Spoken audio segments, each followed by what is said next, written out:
For the best part of 3/4 of my life, I've been under the impression that the second generation of Pokemon was the best the series ever had to offer. I mean, I grew up with it, but I've been back since and looked at it from a few angles. Yeah, it did pretty well for itself. It's been the challenge ever since then for every new Pokemon game to try and top Gen 2, and it hasn't always gone to plan.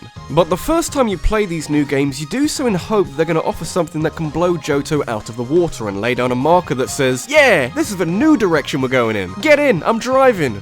Never thought we'd actually get to this stage though. And now we're here, I'm just wondering how to approach this video. Because you know these games are good, I know these games are good. If you're watching this with no knowledge of Pokemon Sun or Moon, they're really good games, you should buy them. Considering how much hype Nintendo generated with all these reveal videos, I reckon Nintendo knew these games were going to be good too. Of course, there's specifics I'll go into more detail over, but if you're here to know how I feel about the game as a whole, they're basically the best Pokemon games ever made. And nothing shows that off better in the opening stages than the more cinematic approach taken with cutscenes and generally setting each scene. Almost certainly being the last of the main series to be released on the 3DS, Pokemon Sun and Moon try their hardest to eke out as much performance from the handheld as possible. There's a lot of cutscenes in the opening hour or so, which I'll get to later, but it gives you a chance to take in how this game presents its content. Battle animations are flashier, with Astonish and Pursuit looking particularly fancy these days, and as long as you keep it to single battles, you'll be just fine. I haven't got many complaints about this game, but I'm disappointed that the frame rate still shits the bed when battles start getting a bit more complicated.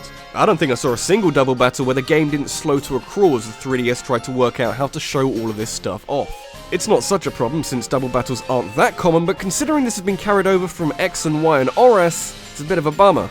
Obviously everything else looks amazing and distinctive, so if you can tolerate some slow frame rate here and there, you won't find many issues. Maybe it just makes a good case for some new hardware that isn't nearly 6 years old. Imagine what the environments would look like on that game. In recent times, the way that Pokemon games have handled their story has gone from barely having one of any great significance to, oh god, everyone's trying to destroy the world with their own brand of craziness. Sun and Moon definitely falls into the latter category, but do so with an air of honesty about it. Previously mentioned cutscenes help to establish a world and a setting with a lot of character, and characters with a lot of personality. More importantly though, from the standpoint of the story being an incentive for pumping more hours into it, the fresh nature of a lot of Sun and Moon and how it ties into the story serves as a very effective tool for keeping you interested.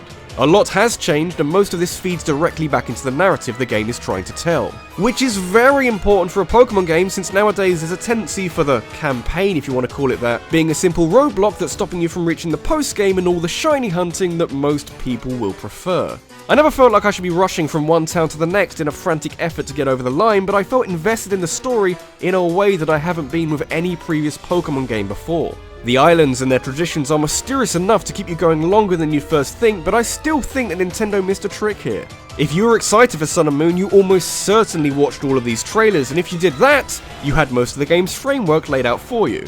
When it comes to playing the game for real and taking in the story, all you have to do is join the dots and you're halfway home. Nintendo clearly wanted to drum up excitement for the games, but a bit of restraint with their reveals would have worked wonders. Leave it for people to work it on their own. Still love Team Skull though, probably the only evil team in the franchise's history that I relished and loved every encounter with. Seeing them talk like this isn't just hilarious in every way, but also I think a big credit to the localization team. The dialogue as a whole in Sun and Moon can get pretty awkward, but everything that comes out of any member of Team Skull's mouth is incredible.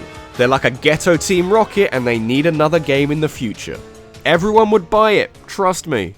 Ultimately, in small areas like story and general presentation, there have been changes to how Sun and Moon handles things, but not to the same degree as how the games actually play. And this is so important because Pokemon has taken criticism over the years for not really doing anything to change up the formula, where you kind of have to settle for 8 gym leaders, some Elite Four guys, and a champion. Changing up the formula now makes sense since Pokemon Go's success has brought in a wave of new fans, or simply old fans returning to something they had long forgotten about. It comes with a slight cost, however, but one that I don't think could have been handled in any other way. The opening few hours, or really the first island in the game, is a long, drawn-out tutorial that I felt, as a series veteran, was keeping me on a very short lead. But it isn't a particularly bad tutorial either. There's a lot that needs explaining, from the bare-bones basics of Pokemon to features added since, like berries, and of course stuff that's new to Sun and Moon. Yes, it's very slow, but once you get that out of the way, you're given the chance to spread your wings a bit and look around. at which point you'll probably run into one of the many Pokemon new to Sun and Moon. I like a lot of these, some really interesting designs in there that haven't been explored yet, and definitely a shift towards more natural animalistic designs if that kind of thing concerns you. Having played quite a bit of the game now, my favourite is still the Salandit line, even though finding a female Salandit was all sorts of annoying. I've got plenty of time for the new Alolan forms of existing Pokemon too. The designs are a bit bizarre and I would have liked a few more, especially for Pokemon like Execute who have to sit on the sidelines while their evolution shows off its giant neck. But overall I feel like they strike a good balance between familiarity and something completely new. I don't really use them that much though, more focused on genuinely new Pokemon.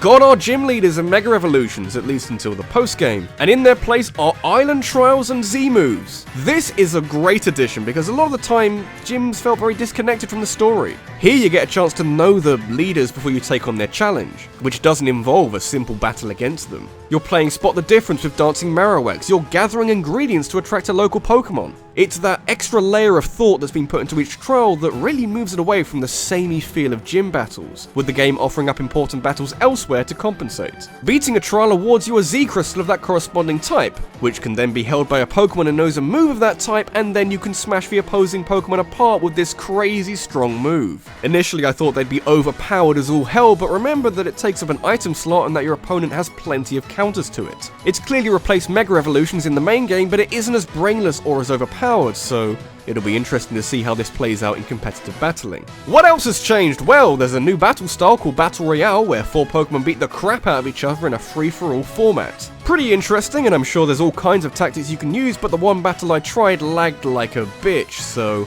yeah. I'm sure it's better with multiplayer. HMs, so often the bane of many players since you almost have to have an HM slave to cover all the bases, they've died a death and have been replaced by the Poke-Ride feature. Press a few buttons and you've got a Charizard you can use to fly around the islands. I mean, I would have settled for being able to overwrite HMs, but this is better. Anything else? Oh yeah, I really like Pokemon Pelago and Pokemon Refresh. Pelago gives some use to Pokemon in the PC and uses beans as some kind of mobile game currency. You can grow berries, search for items, you know, useful stuff. Pokemon Refresh is basically Pokemon and Me from the last gen, but with a few more features. Both are completely optional, but give you more things to do and might just help strengthen the bond you have with your Pokemon. It'll melt your heart if you let it. What Sun and Moon do is put everything into perspective for the series. Before, we might have thought that the small changes from one generation to the next helped to breathe a bit of new life into the franchise, but when you see what these new games have done, it shows how much could have been done much earlier on. I'm not sure if there was a worry about alienating fans by changing too much, but Sun and Moon strike a perfect balance between replacing outdated features and refining what's already there. I doubt a lot of this will be used again due to the unique setting, but hopefully Sun and Moon will show that radical changes applied to the right areas can be very beneficial.